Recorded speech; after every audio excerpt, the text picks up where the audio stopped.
everybody, Zombie V here.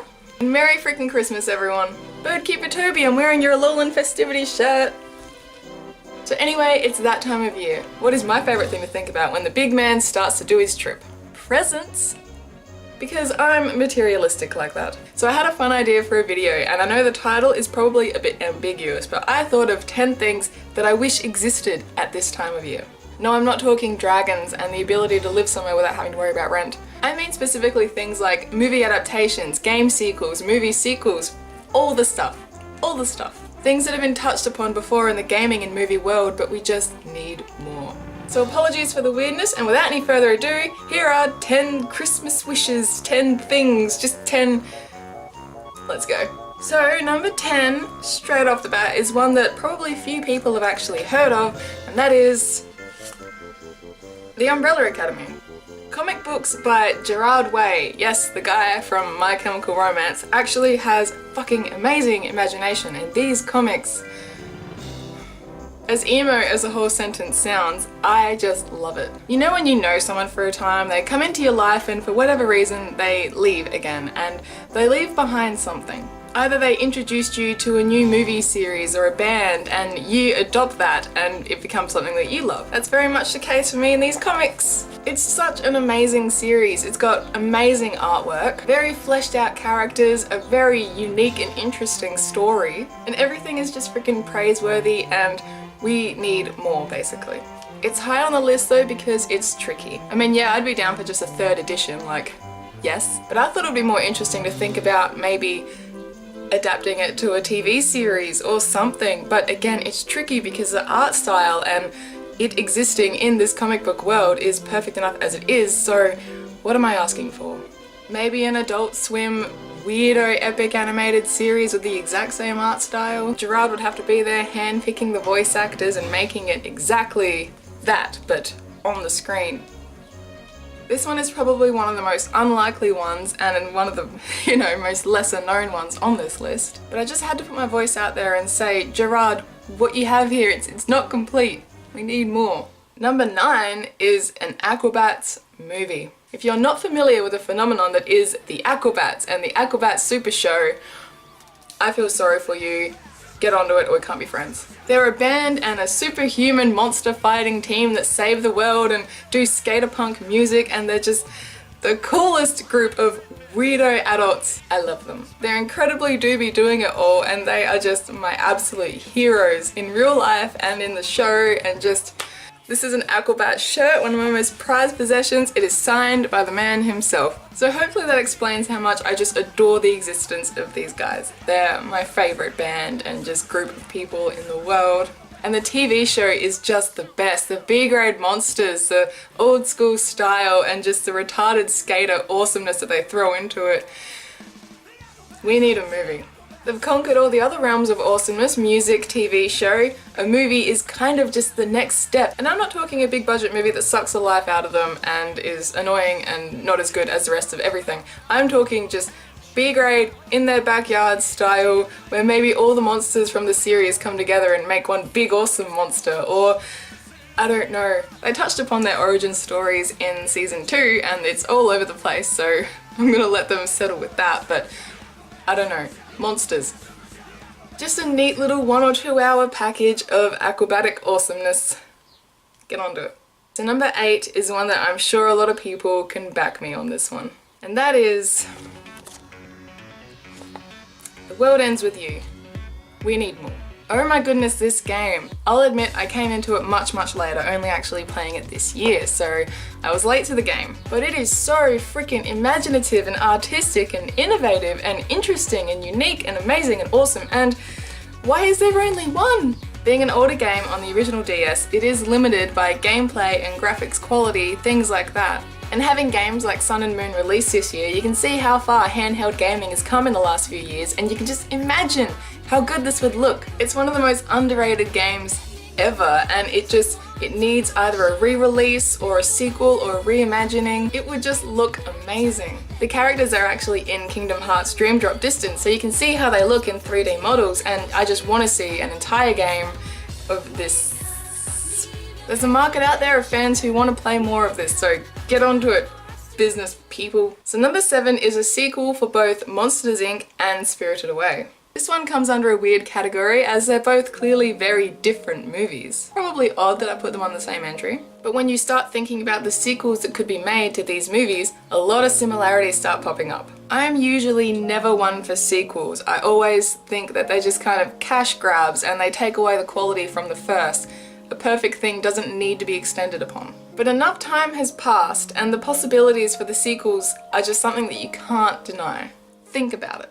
Boo and Chihiro start growing up. They start questioning whether or not the fantastic events that happened during their childhood ever happened at all. Maybe they venture off to try and find it to prove to the people that this happened. Or maybe the world comes back to them for some reason. What if it took them so long to fix the door that when they open it, that's Boo's daughter on the other end and she's heard the stories of Kitty? That would just be heartbreaking. Or just how these adventures impacted their lives afterwards. Anything could happen. Imagine the questions that could be answered, and how incredibly grown-up, imaginative, and well done these stories could be, if done right. We're getting an incredible sequel, finally, but Pixar, you are just popping out the worst sequels. This is one that is interesting. This is one that people want to see. So the two go on the same entry. It's just something fun to think about, and I want to see something happen here. And number 6 is... It's hard to take a stand. It's hard to do what's right, no matter how scared. Who even remembers Ace Lightning? Anyone?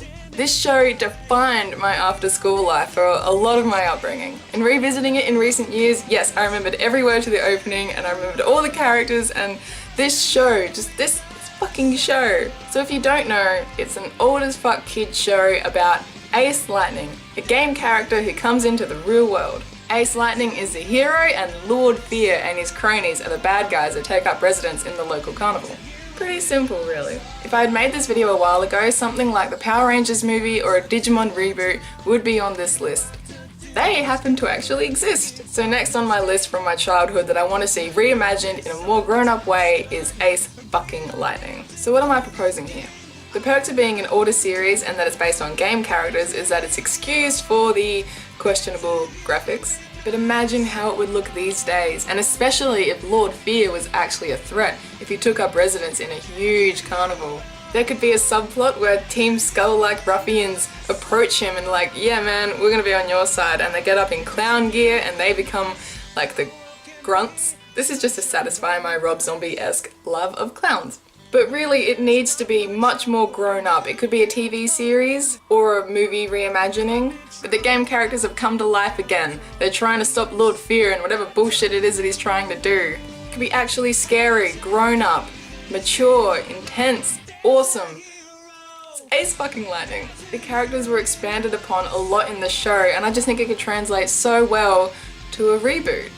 More adult, more gritty, not too over the top, still gamey and childish like, but awesome enough that grown-ups can like get into it. Or a game too, but I don't know, I'm sort of feeling the show a bit more. Number 5 is SCP Containment Breach, the series. Hear me out. SCP Containment Breach is one of my favourite horror series. It really gets you in the feels. Personally, I suck at playing it. I'm too erratic and I die straight away, but I love watching other people's gameplay. It's so unique and the story involving the SCP themselves is so deep. There's so much depth to the whole game, franchise, whatever it actually is. I'm gonna try and explain it. The SCP Containment Facility is a facility that houses things, artifacts, creatures, things. SCP stands for Secure, Contain, Protect. So these weird creature, things, artifacts, they're all housed in this facility. And when there's a containment breach, you're alone in this dank, dark place with these things around. Again, there's so much depth though. Every single SCP has so much thought put into it that easily, in a TV show, they could dedicate an episode to a single SCP. It could be an X-Files, Agent Mulder and Scully kind of investigation, or it can be a horror thriller. Or it could be similar in the way that one lone worker has to find his way through everything. There doesn't even have to be a breach, I don't know. I want these things on the big screen. There is so much thought and so much amazingness put into every single one of these that I just think it would look amazing. SCP-682, he has a presence throughout the entire game. You never see him, but you hear him, and I want more. It's fun to think about. It could make a great horror something. Horror these days is a genre that is kind of very, very lacking, but if done right, it could be awesome. So number 4 on the list is similar to The World Ends With You, and that is Munch's Odyssey. Here's another awesome game. Who remembers it? This game was so beyond its time. Oh my god. It has so much that makes it stand out. A whole unique world that exists and unique characters and a unique as fuck story that never actually became as popular as I think it deserved. There's Abe's Exodus as well that details his escape from the facility, and I think a lot of people are more familiar with that story. But personally, Munch's Odyssey was what got me. When the two weirdos team up. It's one of the most enjoyable and imaginative games of its time, or just of frickin' Xbox entirely. I feel like we either need more games, more sequels that delve into this amazing world that's been conjured out of someone's amazing imagination, or something as simple as a re-release on Xbox One. This little beauty right here, it's held back by... No one has an Xbox anymore, okay? And it doesn't translate well to Xbox 360. It's such a beautiful game. It gets me in the feels like no other game.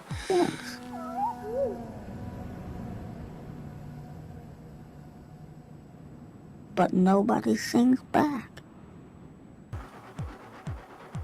A re-release would be easy, reimagining, whatever. This crazy world hasn't been explored enough. So number 3, this is where it starts getting serious. Conker's Other Bad Day. This upsets me. Conker's Bad Fur Day is just the greatest game ever in regards to graphics, story, movie references, vulgarity, randomness, variety, fun, challenging levels, replayability, just everything. If you didn't grow up with this game at a very inappropriate age, I feel sorry for you. Did you even have a childhood? Rare did so many things right. It defined the lives of so much of us growing up in the 90s on Nintendo 64, which I have over there next to my bed. It had the best games ever, the Banjo-Kazooie, Banjo-Tooie, even grabbed by the Ghoulies, but Conker's Bad Fur Day was infinitely the best. And the worst thing is learning that the sequel was actually in the works for some time. Rare was sold to Microsoft, and instead of Conker's Other Bad Day, we got Live and Reloaded, which was a redo, but that... no one gave a shit, that was terrible, just get rid of it. And reading about it, learning the potential of what this game could have been. He becomes king, he's a bitter alcoholic, and he goes looking for his girlfriend Berry. Simple. So goddamn simple. This is an entry on the list that has the most bitterness as well as whimsy, because you just think of what could have been, but you can still think about how amazing it would have been, and just let your imagination go away with you on the vulgarity and awesomeness of what this game could have been. Conker's Bad Fur Day 2, also known as Conker's Other Bad Day. You need to exist. Okay, number 2. Pokemon Snap 2. Okay, so yeah, Pokemon is pretty much undoubtedly bigger than ever right now, with the release of Pokemon Go, bringing in all the Gen 1ers again, and Sun and Moon, which is probably one of the best games of the series yet. I am in love. It's the 20th anniversary, Pokemon is just doing so well, I can't even imagine what the future of Pokemon is gonna be. The Nintendo Switch has brought up possibilities of just a huge Pokemon game, like, I don't even know. But I want Pokemon Snap 2. I want that more than anything. So many people seem to scoff at the idea. Oh, you'll capture Pokemon on film instead of in a ball. Oh, what is even the point? The point is it's fun and it's awesome. And how dare you? I actually think it's lovely, fun, explorative, and a pacifist way of existing in the world of Pokemon. Honestly, there's a lot more you can do in this world than be a trainer, come on. And the games don't really let you explore that. Like imagine being a Pokemon professor or a member of Team Skull. Yeah boy. And I think Pokemon Snap was just an amazing game. It was so short, but in that was packed so much fucking fun. For the game that it is, it's just one of the most replayable little doses of fun that exist on the Nintendo 64. The PokePark games have showed us how amazing the Pokemon can look in an open world in 3D. It doesn't have to change it up that much, you could still just go through the level as you do, taking pictures and just... There was a bit of callback in the Sun and Moon games where you could take pictures on the Poke Finder, but that just, not good enough. There's a potential audience out there for people if it ever happened. For me, for the nostalgia bonus, yes, but because it's just so charming, kids would probably adore it as much as I do, and just, I have never had this much fun on a little game, and I want more. It's unlikely, but send out the call, rally the Pokemon fans that want to play this game. Just, I know it's a possibility. It just has to happen. Okay, number 1. Now everyone, this is something that only I have thought of. Nobody else out there has even had the idea. This is purely my original. God damn it! I've honestly had this list planned out for so long that I wanted to be the first to talk about it, but then that announcement happened a while ago. But still, I am going to talk about it because damn it, I was here first. And yes, this picture looks goddamn amazing. But still, let's keep going. I want a Zoids game. Who remembers Zoids? Yes, as you know, I take any opportunity to show off my stuff, and these are my babies. So Zoids was another show that we had growing up. If you haven't seen it, again, what is with you? I freaking loved it. Of Pokemon, Digimon, all those, this was one of my favorites. And to this day, I don't think they animate mechas as well as they did here. Oh my god, look at them. We watched New Century. Chaotic Century didn't appeal to us so much, we just wanted to see Zoids fighting, and that's exactly what this show gave us. We wanted to watch these amazing Zoids alongside the Blitz team fight and destroy other Zoids. It sounds horrible, doesn't it? But it's so much fun. So here are my thoughts on the game. In the show, you build up a team and you fight others, basically, and you go up in the ranks. That's basically all it is. I don't know, and it's so good. So in the game, you could start out at the bottom, just have a base Zoid. It could be you and other players, or it can be just a campaign. I don't freaking care, just you and a cheap little cute Zoid. And then you battle, and you improve, and you upgrade, and you add all this awesome shit to your Zoid until you have something freaking amazing. That's perfectly yours, perfectly customized, that's just your very own freaking Liger, or Fox, or Dinosaur, freaking whatever. And as you build up, you can fight personalities from the show. You can fight Liger Zero or the Berserk Fury. And they can introduce Zoids that we've never seen before. It can just be all Zoids all over the place, all blowing shit up. It would be great. So a game may actually be coming out. I have no idea what it's going to turn out like. These are my thoughts, and this is what I want to see. I've fangirled a lot in this video. So all, I hope you enjoyed my list of me babbling about stuff.